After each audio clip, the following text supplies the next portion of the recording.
3 years ago, the legendary GT2 RS was dethroned as the quickest car of its kind on the Nürburgring by the new peak of performance at AMG, and that is the AMG GT Black Series. This is a 730 horsepower rear-wheel driven track car that is still unbeaten today, unless you use a cheeky performance kit that Porsche had to add later to match this car.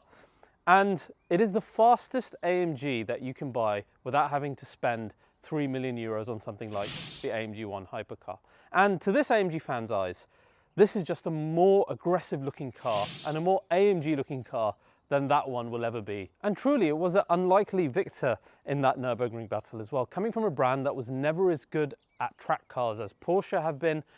So it was playing the underdog, and we're going to talk about this underdog story, the lead up, or the road to Black Series as I like to call it, in today's video. And we're also going to address this car's one major weakness, where it has that one bit of AMG charm missing, and that is the lackluster exhaust note, because I've fixed mine and it sounds incredible. It sounds so motorsport, and I'll also show you how you guys can make your AMG GTs, regardless of version, sound like my car. And finally, I'll share my 2.5 years of experience of living with this car, and of course, I will share with you the secrets underneath the skin of how AMG managed to make the GT such an incredible track car. Please join me. Let's dive into my Batmobile, the AMG GT Black Series.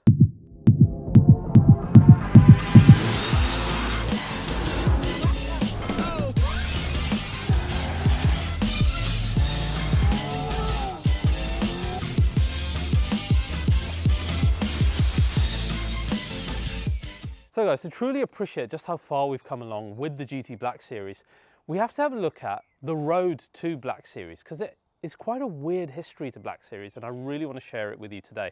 And to do that, we need to travel back in time to the year 2004. Bernd Schneider just won the DTM with a modified CLK, and to celebrate this, AMG created a very limited edition car called the CLK DTM. This car was truly a precursor to all the Black Series. It was extremely limited at 100 units only, and it cost 236,000 euros plus 60 euros back in 2004. Insane pricing, and the people who bought it were of note as well. We had Takuma Sato, we had Jensen Button, Kimi Räikkönen, and the performance figures for back then as well were basically matching the AMG GTR later. 574 brake horsepower, 800 Newton meters, and a sub 4 second 0 to 60, again in 2004 in a car that looks like this. I had the honor of driving this around a Mercedes test track, and honestly, the thing blew my mind.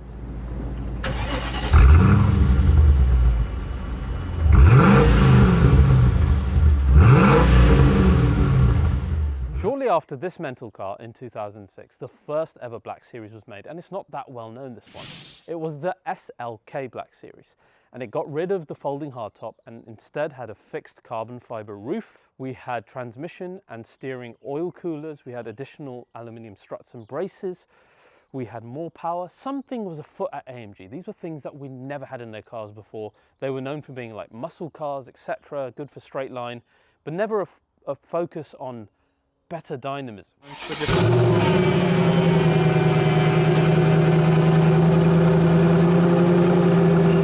So clearly something was changing. Note, by the way, there's a specific styling of Black Series, particularly on the side of these cars, that you will see in every single car going forward. So I will show you in each one. Now, this one paved the way for a real legend, the CLK Black Series. I know you all love it, we all love it as petrol heads. One of the greatest cars that I've driven as well. Notice that Black Series graphic on the side again. Now, around about this time, the person who headed up the development for this car at AMG was Tobias Moors. Tobias Moors is the same gentleman who headed up the AMG GT Black Series project, okay? So keep this thread in your mind.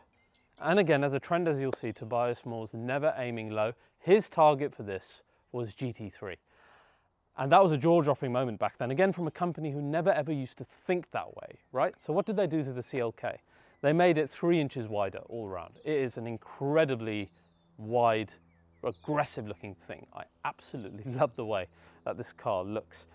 We had, for the first time, a multi-plated rear differential. We had unique cooling measures. We have a V8 here producing 500 brake horsepower and a 0-60 of 4.3 seconds from that wonderful 6.2 litre engine. Loads of rigidity measures, once again put in this, a faster shifting gearbox, the first ever ESP off in an AMG to actually be off, because that never used to be the case back with the older AMGs. Again, huge changes happening at AMG, and this thing had a stonking exhaust note. Have a listen to it.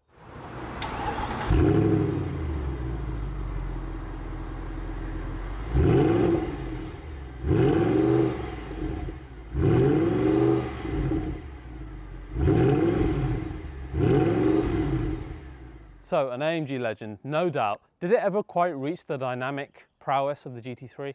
I don't think it did.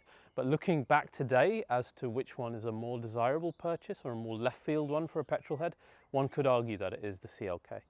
After this came quite a strange one again, and that was the CL65 Black Series, the only V12 Black Series ever. And it was a bit of a strange car, this one. Do you guys famously remember Jeremy Clarkson getting stuck in top gear thanks to its famously really small turning circle? It was the only V12 Black Series ever, and the second strongest one after our GT at 670 brake horsepower. We had a wider body again. It got rid of the folding roof and instead had a fixed carbon fiber roof. And thanks to all these changes, went on a diet of about 250 kg, which may make you think that it was dynamically really good. It wasn't, but it did have a really unique sound profile thanks to the V12. Have a listen to it.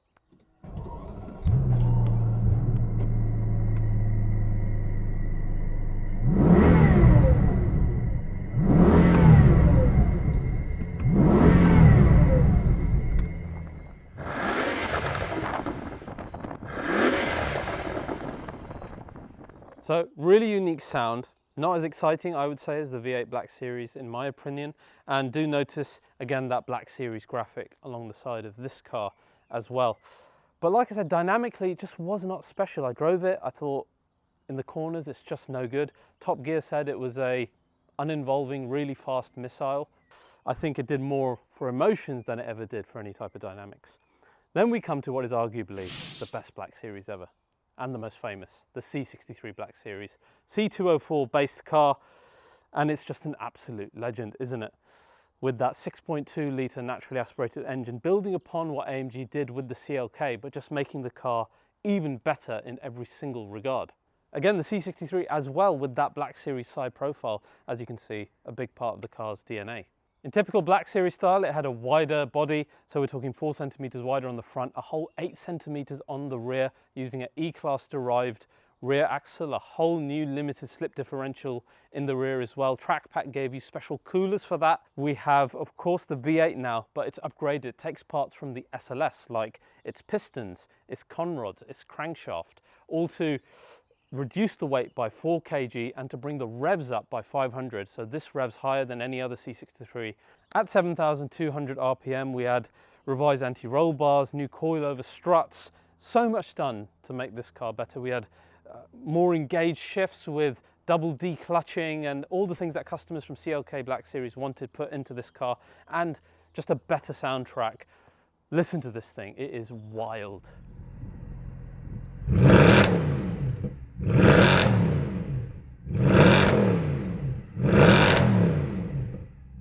So yeah, that sound, that is what we liken to AMG as a brand, and probably why they struggle today with all the noise regulation stuff as well. But yeah, so emotional, but it's not just emotion with this Black Series. This one actually performed. Car Magazine said it was the best AMG car ever made so far. When Jeremy Clarkson drove it, this is what he had to say versus the M3 GTS, that instead of a sniper rifle, he'd rather take this loud and noisy machine gun. This was a car that was finally starting to do the things that the more dynamic team at AMG wanted it to do. So Black Series is finally turning a leaf. And with the turning of that leaf came another proper Black Series, and that was the SLS Black Series. What a car. Again, that famous Black Series wide body, that Black Series graphic on the side, taking so much from the SLS GT3 car back then. This is the highest revving version of that 6.2 litre engine at 8,000 RPM, thanks to revised camshafts, a new intake system. We've got a revised limited slip differential, new dampers, all kinds of rigidity measures applied to this car. It had a new titanium exhaust system for the first time in a Black Series as well that helped save weight, altogether saving around about 70 kg, all the measures done in this car. And of course, a big horsepower figure. Now, despite how desirable these cars were and the success of them indeed for customers, these were never cars that really out and out dominated in any of their respective classes or broke any real world metric or records that we could really look back at and say, yes, this car achieved this. They were undoubtedly, even today, I think they stand the test of time as being more desirable than their rivals. But in terms of pure accolades, it wasn't there. It's the complete opposite for the GT Black Series. This has done the hard work of breaking the records and being the most dynamic track car in the world of its time. But it does it without having that emotional side of it, which is interesting. And to understand what's gone on here, why it's happened, let's dive into the internals of this car. And to do that, let's talk about the GT Series. It already had a car that was doing the Black Series job of old. And that was the AMG GTR, the beast of the green hell. This was a car that came on the scene, matching GT3, breaking records left, right and center, 585 brake horsepower, brilliant dynamics. We really thought that the job was kind of done then. But Black Series takes that and goes even further beyond in a absolutely crazy Black Series Plus, going way further beyond any previous Black did. First of all, the body. It goes even wider than the AMG GTR. We've got a crazy carbon front bonnet, carbon wings, an insane carbon boot, and the largest road legal wing that you could ever have, and the largest one in AMG's history. And despite that massive wing we've added and how much the car's grown, it's still 35 kg lighter than the GTR.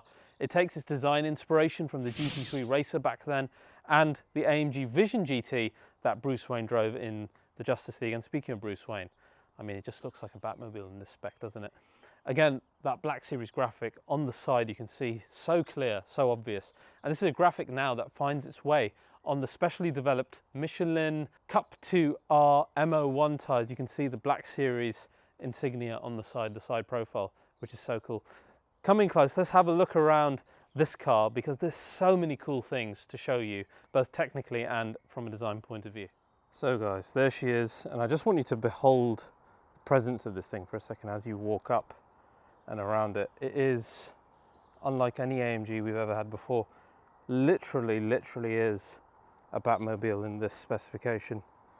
And honestly, I think it's a huge part of the reason that even in the first year and a half that I didn't have the upgraded exhaust, I was loath to sell it, because as a Batman fan and an AMG fan, I was just like, you know, this ticks all of those boxes. Now there's so much cool design stuff in here. For example, you've got this insane looking bonnet, which when you look at it from dead on, actually looks like Batman's head. Here, look, there's Batman's two horns of his head and the top part of the bat signal. Literally a Batmobile, isn't it? In person, in reality, when you come and look at this thing and you see the exposed carbon fiber against the paintwork, you've got the extra plastic aero canards here, the vent that leads into the turbos over there. And all of this wasn't done for show. This is all needed in terms of aerodynamics and cooling. For example, our Batman bonnet, you got air coming in from our front out of those big carbon holes and then dissipates across the side of the car for better aero. You look at the side of the car where we have the louvres on top of our wheels there. These give us wheel arch ventilation to help increase downforce on our front end in a big way. And again, more aero with our Black Series graphic on the side there. Like I showed you, that appears in every single Black Series car. Again, it's functional. You get air that comes through that side vent and goes across the side of our rear, again helping with aero massively. Now there's one other super important part of aerodynamics, which is actually track only. You may have seen this before, and it's a front splitter that lies under here. You pull this out and then you've got an extra piece here, and it's set in place with some very DTM looking wires here. Pretty simple to do all in all, but gives you, again, better aerodynamics and actually looks bloody aggressive as well. But you can't be using that on the street. At least you shouldn't. This is one of the longest bonnets that you will ever see on a car. It is comically big. And here is your carbon bonnet. Every bit motorsport as you would imagine. Pure carbon fiber, so much aerodynamics, heat shields, etc. It's a thing to behold. This is why when people accuse this car of being Mansory looking, you know, you need to really consider your comments before you talk, because This is all done for a purpose, just like you find currently in things like the GT3 RS and in the past with the cars of those ilk. But yes, one of the coolest pieces of aero lies underneath here, and it is on the front of the engine actually. So that's not the engine, that's just a cover. A lot of people mistake this for being the engine. The engine sits back there.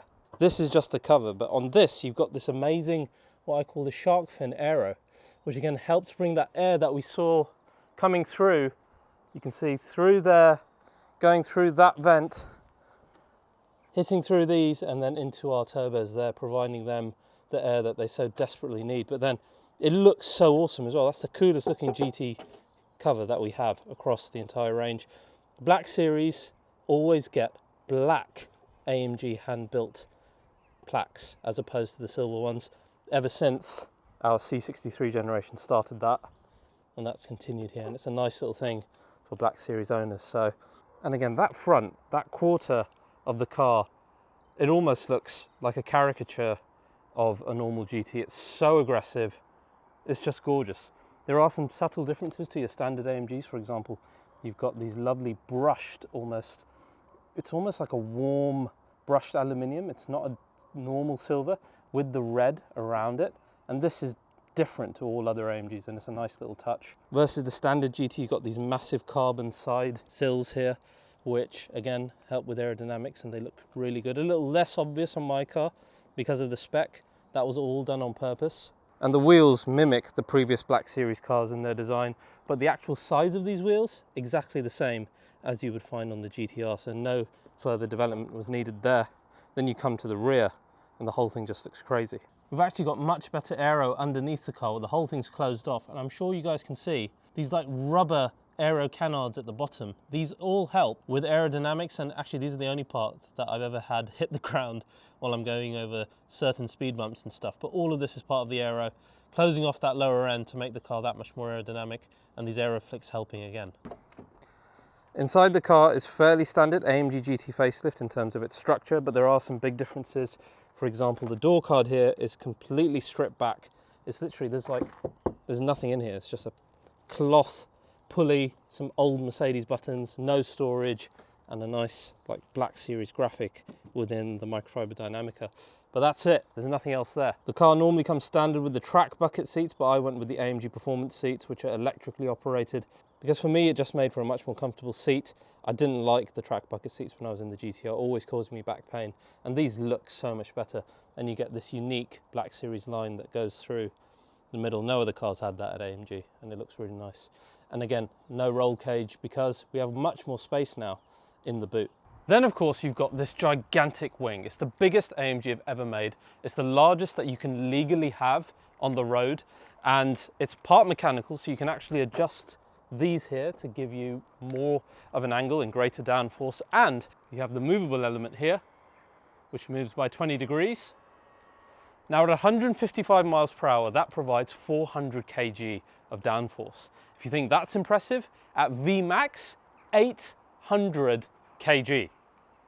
Okay, that's heavy.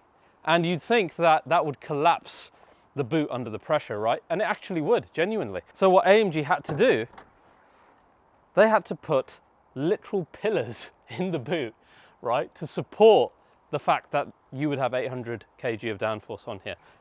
That's insane. And that's literally, you know, I marvel, again, I keep saying I marvel at the engineering of this car. What they had to do in order to make the concept work for this rear-wheel driven 730 horsepower thing. It's just amazing. And then you got this massive boot. You know, you compare that to like GT2 RS, etc. Look how practical this is. Loads of space in here. I've got like GT car cover. You know, you could actually fit suitcases in this thing, particularly because, you know, I didn't get the roll cage. So yeah, super impressive. And it just looks so good, doesn't it? So that's the design.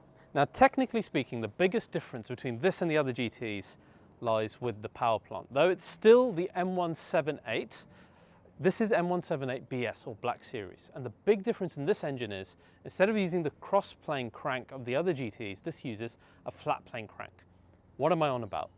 This is the difference between the two. You'll notice cross-plane is like a cross, flat plane is flat. And what that means is the flat plane cranks, they don't have any counterweights. So when you give an engine input inside, they can move much quicker and much freely. And you'll see this used in other manufacturers as well, like McLaren and Ferrari, etc. And essentially gives you a much quicker responding engine. The downside is that 2 pistons fire at the same time instead of like the typical V8 type of grumble. You end up with what everybody says is like a 4-cylinder noise, which is, again, a point that we're going to explore more shortly. That's not the only change. We have, for the first time in a GT, twin scroll turbos. We've got a new exhaust manifold. We've got reworked pistons as well. And all of these changes give us an engine that gives us 730 brake horsepower, 800 Newton meters, and a 0 to 60 of 3.1 seconds, something that we will test later when we go on a drive. So hugely powerful. The gearbox is a massive development as well. It's the fastest shifting AMG ever. I think quicker shifting than the AMG 1 that I found to be quite sluggish in its shifts actually. And this is thanks in part to obviously software, but then this new carbon fiber coiled structure that they put to mount it onto the body of the car. Now this has kept the rigidity of the aluminium mount, but reduced the weight significantly, and it's allowed for this almost spider's web-like construction of the carbon fiber coil, which I just think is incredible. There are more carbon pieces as well. We've got a carbon front torsion bar, we've got more carbon shear panels, we've got plenty of done to the suspension here, which unlike the GTR Pro with its silly one-mode suspension, this car comes back to AMG's active ride control suspension with 3 different modes, but now we've got a 2-valve damper setup like modern cars do, which actually makes this car an even better daily companion than almost every other GT, something else that we'll discuss when I'm driving. We've got lots of bearings and wishbones changed to steel as well, and finally you can change the camber settings on here as well, so that is manually adjustable in the Black. And one other strange omission versus GTR is this doesn't have rear wheel steering, which they made a big deal of in GTR, but apparently the Black doesn't need it, and it proves the fact that it doesn't need it as well. And finally, not the cherry, but the poo on top, is the thin steel walled exhaust system hindered by a ton of OPFs, which makes the whole flat plane crank thing even harder to manage, and you end up with a really lackluster sound that I will get back to in a minute. Anyway, that whole development allowed this car to set a crazy ring time of 6:48 thanks to AMG Pro driver and friend Mauro Engel. Well done, Mauro, that was amazing. And Mauro did that in the wet. So many of us think that should they ever reattempt it, the Black would do even better. And he kind of gave me a sly grin when I asked him as well. Now again, all of this was headed up by Tobias Moors, so great job by him. But there's one other unsung hero in this story that no one's ever really talked about, and that person is called Markus Hofbau. Markus was a hire back in the early 2000s by AMG, who came over from Porsche, who was a man who did a lot of the dynamic work on the 911 over there. And he came and made a culture change on vehicle dynamics at AMG. I had a short talk with him about this, and the passion that this man had for making AMGs better dynamically is just unbelievable. This was the last car he ever worked on. He's since retired. I send him all the respect from us AMG fans and love, and hope he has a wonderful retirement, because these wonderful cars that we have gotten are in a large part dynamically great thanks to him. One question I get asked a lot is Black Series over? Is that the end for us now? And a few years ago I might have said, well, I don't know, maybe it is. Today, I think, given how shocked AMG were at the lack of sales of the 4-cylinder C63, all the news reports now confirming what we predicted on RBR about the CLE getting the V8 back soon, hopefully, I think that there might be a chance. We know that the new GT is now here, although in a completely different format to this one.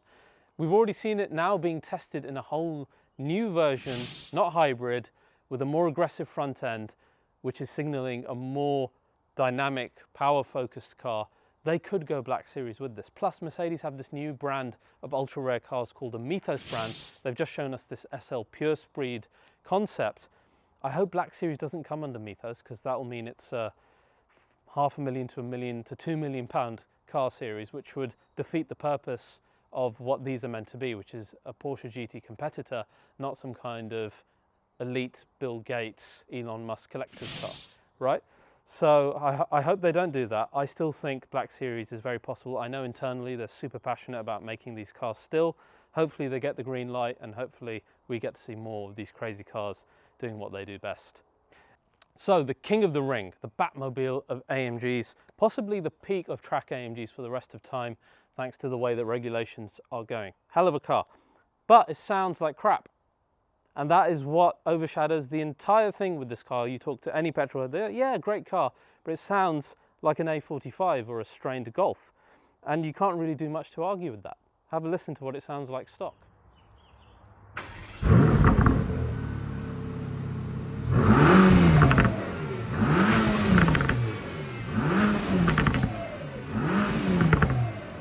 Yes, it had some pops and bangs and some volume, but the tune of it, it doesn't sound AMG GT, does it? Certainly not to the level of the GTR.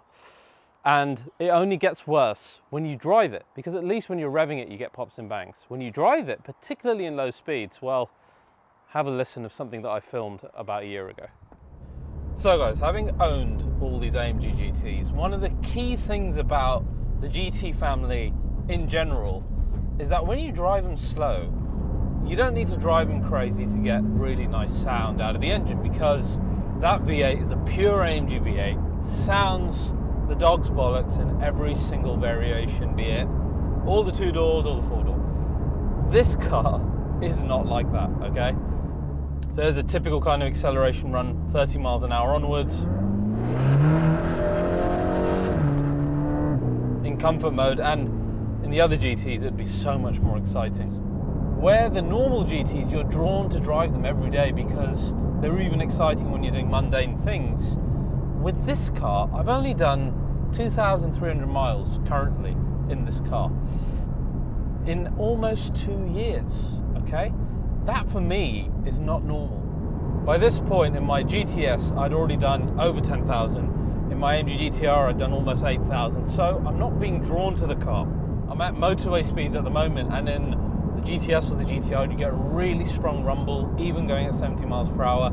Forget about in town, where this sounds, you know, completely forgettable, to be absolutely frank with you. So here's a good example, right? We're going 50 miles an hour, race mode. You just got this constant drone. You hear that? Now, where it does sound good is when you're in Sport Plus and you're driving it hard, preferably tracking it, then you get lots of pops and bangs. And it starts to sound a lot more like a proper honed race car. But that's when going fast, and that again, it's uncharacteristic of the typical AMG GT experience. And of course, this is not a typical AMG GT, it's meant to be driven fast. But I want it to sound good all the time. Let's go and make the GT Black worthy of the name AMG GT. Okay, so I can safely say we've established that the exhaust note is super disappointing, right? So I lived a year and a half with it that way. And people were saying to me throughout this time, look, you need to get it upgraded. Why don't you go? I think the most popular option that everybody kept saying was Opus, because they're the best known online. But in terms of pure practicality, the idea of me taking my car all the way to Germany and getting it done there, and then what if something goes wrong and I have to go back? It didn't equate for me as something that would be viable for someone like me or someone like you guys who don't live in Germany and kind of need to do this in their own region. So I found the AMG GT specialist of the UK, who are GAD Tuning. The amount of AMG GTs that these guys have done and their expertise on this particular car for the UK market is just, there's no one even close. Anthony there, absolute superstar. And he recommended that we go with Super Sprint exhaust. Super Sprint is one of the oldest exhaust makers in the world. They make exhaust from all the classics, even today, to all the modern cars. Anything you need done, they can get done. And that's what Anthony recommended, so I went with his recommendation. He then installed the exhaust on the car, and I just want you to look at my face the first time that I turned this thing on. This was about a year ago, and before I went on my own Black Series diet. Go and have a look. Okay guys, it's a fateful moment. It's going to be a cold start because the car's been sitting here. I'm really excited. It feels like I'm picking up a brand new car. What? How different does that sound? Oh my goodness. That's in comfort with the valves closed.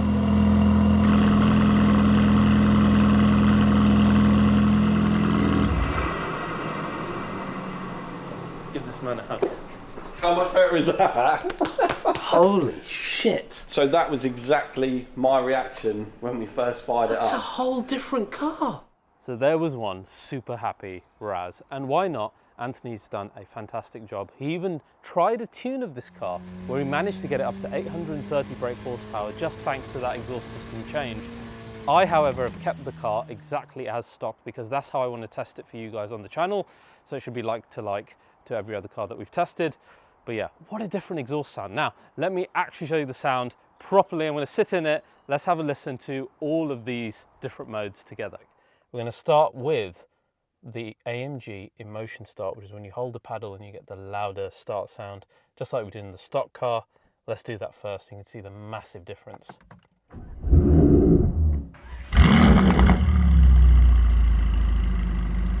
Just sounds so much more angry AMG every time I start it up now.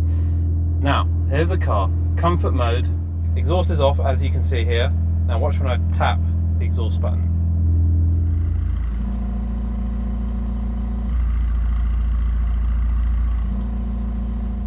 You can hear a definite change from the flaps. So here's revving with the flaps closed.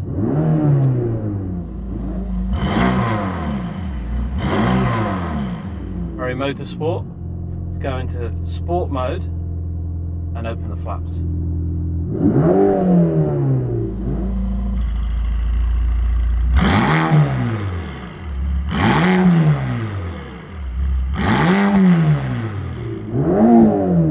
So different, like it sounds like a race car, and that's still just sport mode, right?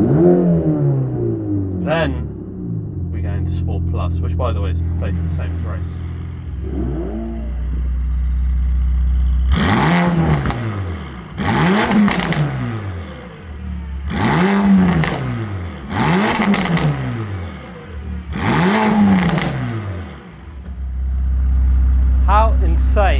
How insane is that? A massive change to the exhaust note.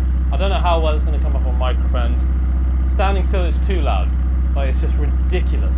Now guys, the great thing is you can have your AMG GT, whether it's GT, GTS, GTR or Black Series sound, just like this. I've worked with Super Sprint, and anyone who emails in to this email address that we have here will get a straight up discount. Group buys get an even bigger discount. And again, I've done the same for anyone in the UK who wants to go to GAD Tuning, or indeed anyone in Europe. Again, you will get a straight up discount because I want everyone's GTs to sound as great as they possibly can, as motorsport as possible. If you're not yet convinced, wait till you hear what this sounds like when we're driving. Let's head out now and let me show you just how good the GT Black now sounds.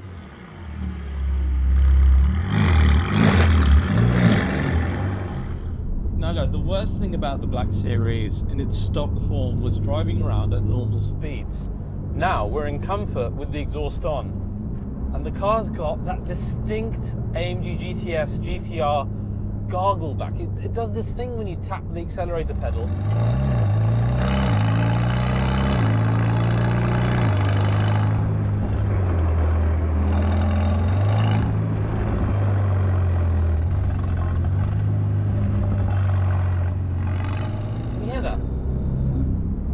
Grumbly thing. It's just beautiful. I love it. It's like a dragon gargling some blood or something, and it's so addictive. And I'm just doing, 40 miles an hour here down a B road, and it sounds lovely. And that's what I was missing. Some of you might say, well, this guy's mad. You're driving a 730 horsepower track car. What's driving slow got to do with it? But you don't understand the dichotomy of AMG. AMG's always been about having two sides of the coin, having the madness, but having the ability to drive slowly with a lot of emotional, audible pleasure as well. And that's what this retains now. You start to increase the revs, control the gears a little. And even in comfort mode, it is an exciting sounding car.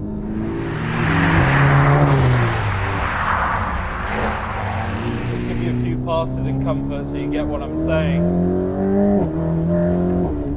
It sounds so motorsport. I absolutely love that. I love it. And now the car has gone back to like every other AMG.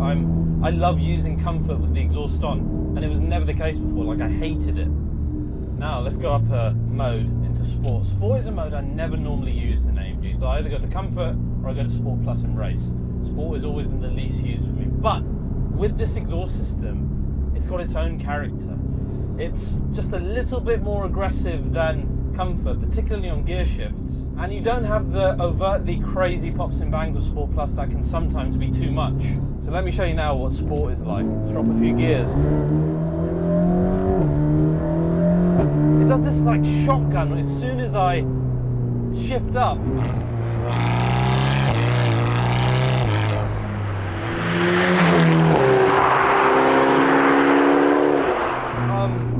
It's just so pleasurable. Listen to this. Oh, it makes me so happy, and that's just sport mode again.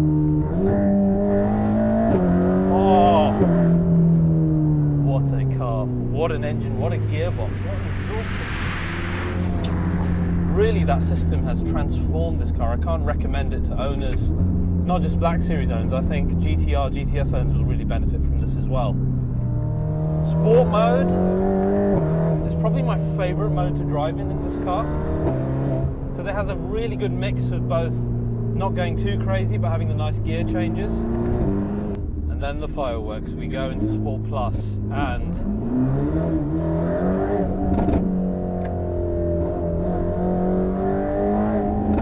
listen to that. Can you even hear me anymore? It's insane.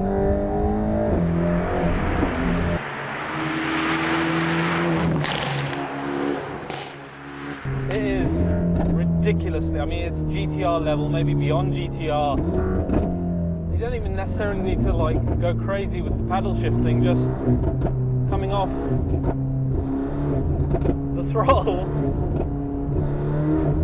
Oh my days. And the speed. Lots of AMG DNA, still the same tune, using all the same software, etc. I love that aspect, love it. Now, let's get to the performance and what this car actually drives like, which I've never spoken about. Alright guys, we've got the Racebox Pro on. It's always difficult to get traction in this because it's 730 going to the rear wheels, but with tyre temperatures are good, 36 degrees-ish. Let's see how we fare. Launch control on the GT Black.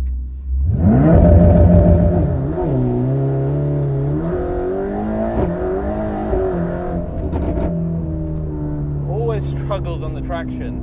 3.9 seconds, like it was trying to find, there's too much power going to the rear wheels, even in what I would deem, you know, perfect circumstances. Yeah, it's not really the king when it comes to putting down launch control figures, right?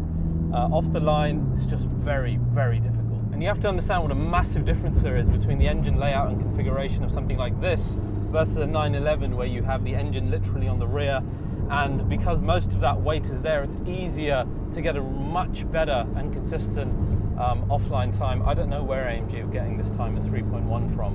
I've not been able to manage anything like that in the 3 years that I've owned this car. It's always been the exact same way as I've just shown you now.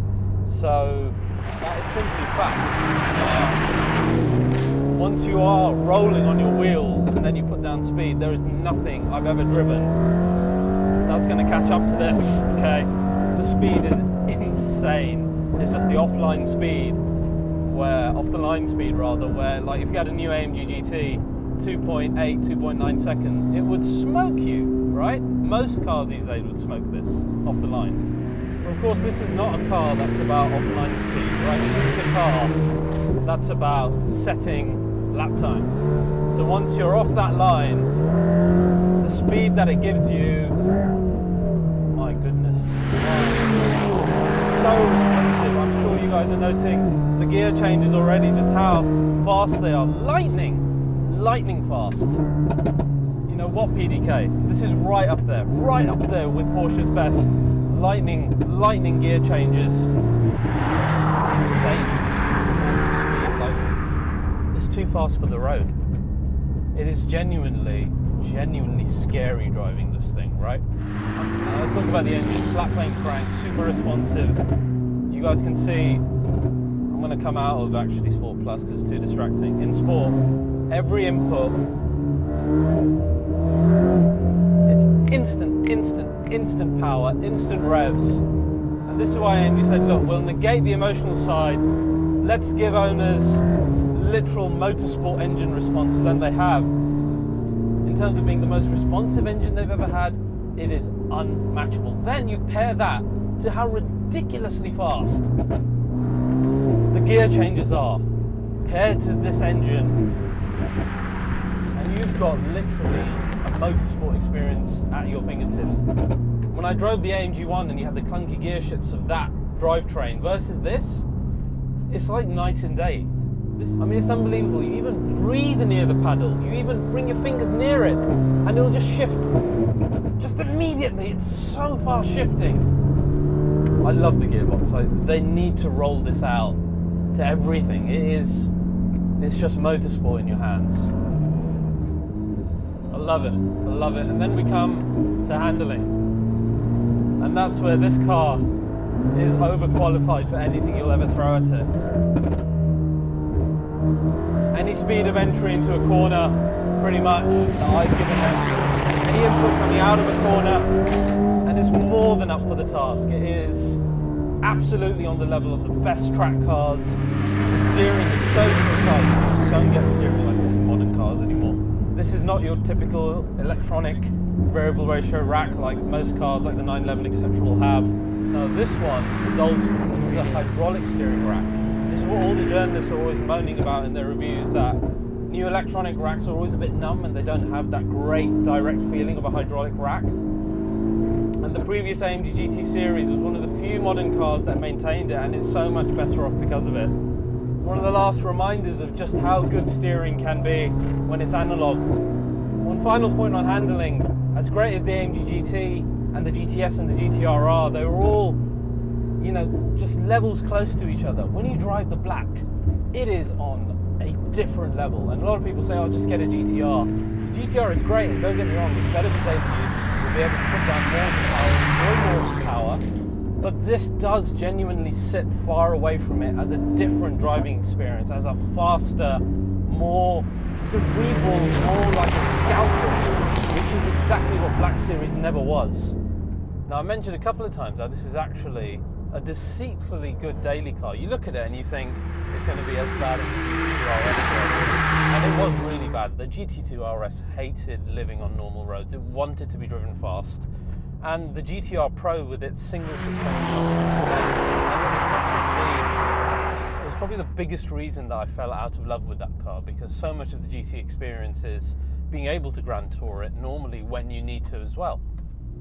But like I said, one of the most surprising things about Black Series is that thanks to the 2-valve dampers that we have on here and the 3 levels of suspension, it's actually a really compliant car on bad roads and in and around town and doing slower stuff. And now that I've got the exhaust to support me during those slow times as well, where I just want to hear the rumble and the gargle instead of driving like a lunatic to get some emotion, it's made the car even better as a daily. So the suspension is nice and supple. It's good for in town, and at the same time, I get, you know, that nice gargle and the burble coming from behind me as well. In that sense, it's been something completely unexpected for me. I didn't think that I'd get as much use out of this doing normal things as I ended up doing. I ended up doing grocery runs and school runs and errands and everything much more in this, which was super fun because you're driving around in a literal Batmobile doing normal things. And that's the best time to enjoy a car. In terms of comparing it to direct rivals, I've driven the GT2 RS extensively. This is very similar in terms of handling, but it has so much more breadth of ability on the comfort side, which is what you expect of an AMG, but you know, it's absolutely as capable. And it's proven itself that way. Versus GT3 RS, which is something a lot of people ask me, I cannot surmise to you in words that exist how much faster this car feels. Just in terms of pure speed. Yes, the handling of the 3RS is great, and it's on the level of this car, but in terms of speed, that car feels like a slug compared to this. It is so far away from it, as you would expect from 200 horsepower away, but a lot of people look at the shapes of the two cars and see the Porsche badge, and just immediately assume that's a better car. That is not on the level of this car. Porsche don't say it is, and it's just not. This is much, much faster, and it's proven that.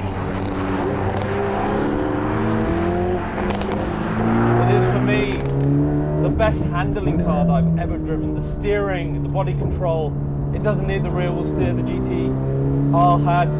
It's just absolutely flat. I'm underqualified and it is overqualified. Again, I keep repeating that. So yes, it definitely reminds me of crazy cars like the GT2 RS, and you have to respect it in the same way. We're doing all this fast stuff and we got tyres at 37 degrees, which is great in the dry, but I've lived with this thing for 3 years, and you have to be much more measured in your inputs when it's cold and it's wet, and it's, you know, mostly cold and wet where I live. So it's a different driving experience then, but I still loved it because you guys know I really love cars that you have to respect, that you have to know your limits with, that you have to learn with every time that you drive. And the GT Black series is a very intimidating experience to drive fast all the time. It is absolutely that Widowmaker ilk of car where kind of crawling into it, you kind of feel like the fighter jet pilot who's not sure if he's going to survive, and he's got that picture of his family here, you know. That's how intimidating these ilk of cars are. And I love that aspect because as you learn with it and you grow with it and it teaches you what can be done legally on a road, you just become a better driver.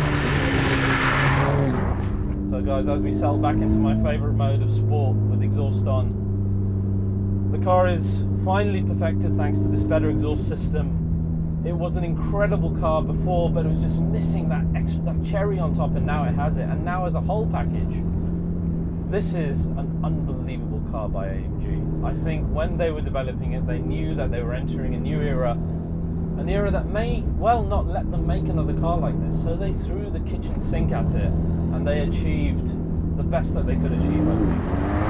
And as someone who's owned it, I appreciate that. Beyond that, as an AMG fan like you guys, I'm in awe of the car. I don't think it's ever gotten the respect that it deserves. As for me, 3 years with this car has been an absolute dream and a privilege, and I just really hope that this is not the end of Black Series, and I hope we get to see another one day. Let's have a CLE Black Series, let's have another GT, let's get this done. And guys, if you've enjoyed this episode of RBR, please as always do like and subscribe, it's hugely appreciated. I'll see you guys next time.